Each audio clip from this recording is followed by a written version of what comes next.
Bienvenidos al tercer episodio de Arquitectos del Terror. Mi nombre es Patricio Hernández Borcas y hoy hablaremos sobre el diseño del miedo en la mente. El horror no comienza de la pantalla ni en la página, comienza en la mente. Antes de que aparezca una figura aterradora o un sonido inquietante, el cerebro ya está interpretando señales de peligro y anticipando amenazas.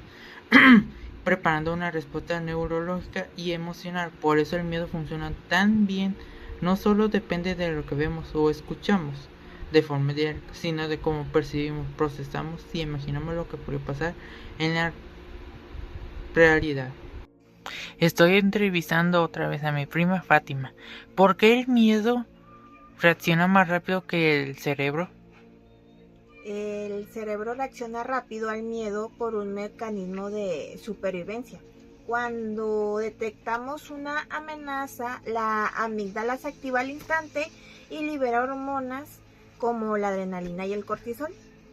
Esto pasa tan rápido que bloquea nuestro pensamiento lógico y prepara al cuerpo para luchar o huir, incluso antes de que la corteza prefrontal, que es la parte racional, logre procesar que tal vez solo estamos ante una ficción.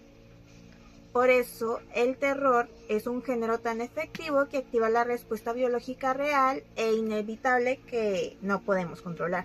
Stephen King entiende que el mecanismo de indefensión a la perfección y él sabe que sus historias no necesitan un monstruo especial en el primer capítulo para atraparnos. Primero se apoya en nuestros miedos, la vulnerabilidad de la infancia, la pérdida, el aislamiento o la humillación, y así prepara nuestro terreno psicológico y nos deja indefensos antes de soltar alguna criatura. ¿Qué hace que algo casi humano resulte perturbador? Para mí, lo que no me resulta insoportablemente perturbador es una especie de cortocircuito que sucede en nuestro cerebro, porque el cerebro reconoce rasgos familiares que normalmente nos generan empatía, pero al mismo tiempo detecta sutiles fallas anatómicas o conductuales que nos gritan que algo está mal. Esta disonancia psicológica es lo que formalmente se le conoce como el valle inquietante.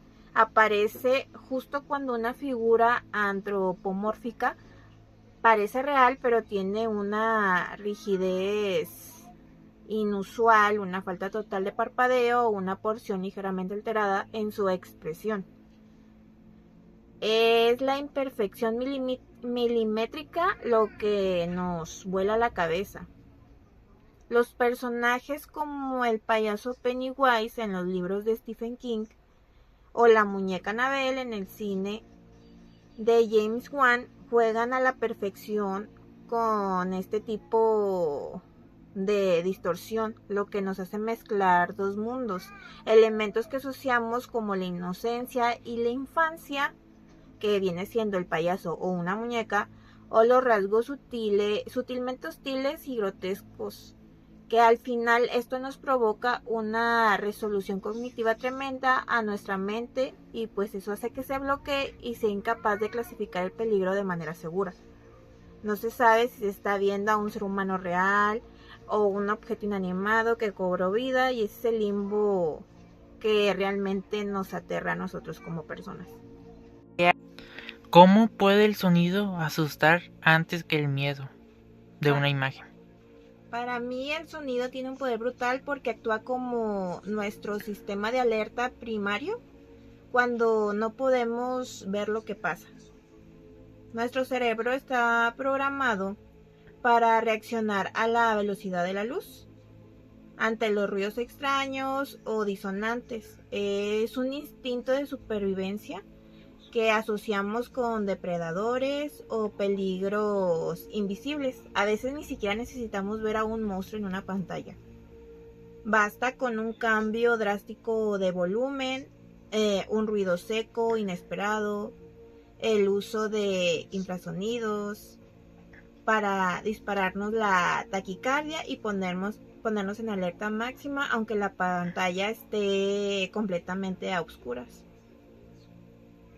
En el cine de terror moderno, este recurso es clave para construir lo que yo llamo una geografía del miedo invisible, que son como películas como El Conjuro o Insidious, que no nos limitan al típico susto ruidoso fácil. Lo que hace es sostener una atmósfera opresiva a través de detalles brutales, que son los crujidos, que se mueven en altavoz a otro, respiraciones que no nos pertenecen, silencios tan tensos y densos que nos obligan a agudizar el oído. Y al final caemos directo a la trama, que nos esforzamos tanto por escuchar qué hay afuera en la tensión y nos devora antes de que aparezca una imagen. ¿Por qué el horror psicológico funciona mejor que la violencia explícita? Porque permanece y resuena en la mente durante días. La violencia explícita te dan un impacto visual o un asco inmediato, pero es un estímulo que se agota en cuanto la sangre desaparece de la pantalla. En cambio, la tensión psicológica se construye de forma invisible, es decir, sembrando dudas, miedo constante a lo que podría pasar. Este enfoque juega con el poder de la sugerencia y lo invisible. Tanto Stephen King como James Wan saben perfectamente que la imaginación del público siempre va a ser mucho más retorcida que cualquier efecto especial, mientras que Stephen King te desestabiliza metiéndote en el monólogo interior y el deterioro emocional de los personajes. Wan lo hace manipulando la atmósfera visual. Te obliga a mirar fijamente un pasillo oscuro donde jurarías que acabas de ver una silueta, y al final el peor monstruo es el que crea tu propia mente. Ya. ¿Cómo se utiliza la subversión de lo cotidiano para quebrar nuestra seguridad? Pues nuestra tranquilidad del día a día se basa en que el entorno es susceptible, porque asumimos que las puertas cerradas se quedan cerradas, que los juguetes no se mueven solos y que nuestra casa es un refugio impenetrable. El terror psicológico lo que hace es romper esa tregua, saboteando lo cotidiano. Piensa en los directores como James Wan cuando agarra un sótano familiar, una mecedora antigua o un simple juguete infantil de aplausos y los asocia con una fuerza maligna que destruye por completo nuestro concepto de espacio seguro. Al volver amenazantes a los objetos y lugares que te dan confort, el miedo trasciende de la pantalla. La genialidad de esta técnica es que cuando termina la película, el terror te sigue persiguiendo hasta tu propia casa y te hace desconfiar de los rincones más comunes de tu realidad. ¿Cómo usan James Wan y Stephen King los miedos universales? Los dos usan los miedos universales porque saben que hay temores arquetípicos que todos llevamos grabados en nuestro ADN. Por un lado, Stephen King trabaja a fondo con miedos más abstractos y psicológicos. El miedo al rechazo, al abandono familiar, a la fragilidad física o perder por completo el control de nuestra propia mente. Por otro lado, Wan traduce esos mismos conceptos al lenguaje del cine usando detonantes más sensoriales y directos, como la oscuridad absoluta, los ruidos inexplicables en la noche, las intrusiones en casas a las pertenencias invisibles, y al final ambos toman esas fobias primarias que cualquiera de nosotros puede reconocer y transforman en una experiencia de horror totalmente inmersiva.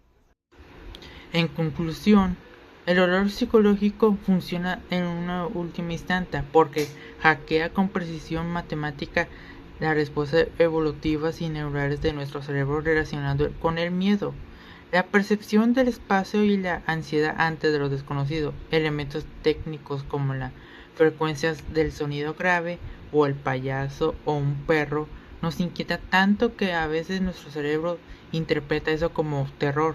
Las figuras que habitan en el baño inquietante, las situaciones de aislamiento externo, provocando una respuesta física real, incomodando al público mucho antes de que consume una amenaza visible en la trama. Esto es todo por este episodio. Adiós.